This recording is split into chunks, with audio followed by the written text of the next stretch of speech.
কুষ্টিয়ার দৌলতপুরে ভয়াবহ ঘটনা। ধর্ম অবমাননার অভিযোগে গণপিটুনিতে পীর নিহত। কুষ্টিয়া প্রতিনিধি এ.কে.এম. নাজমুল আলম জানান, 11 এপ্রিল শনিবার দুপুরে দৌলতপুর উপজেলার ফিলিপনগরের দারোগার মোড়ে এই ঘটনা ঘটে।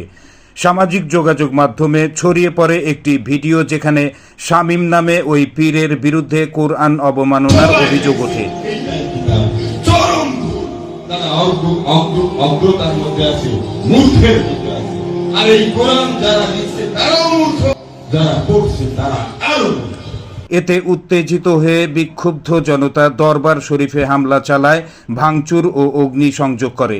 গণপিটুনিতে গুরুতর আহত হন শামীম সহ কয়েকজন। পরে পুলিশ আহতদের উদ্ধার করে হাসপাতালে নিয়ে গেলে চিকিৎসক শামীমকে মৃত ঘোষণা করেন। আরও 3 জন চিকিৎসাধীন রয়েছেন। ঘটনার পর পুলিশ ও ফায়ার সার্ভিস পরিস্থিতি নিয়ন্ত্রণে নেয়। এলাকায় বাড়ানো হয়েছে নিরাপত্তা। এ ঘটনায় এলাকায় থমথমে অবস্থা বিরাজ করছে।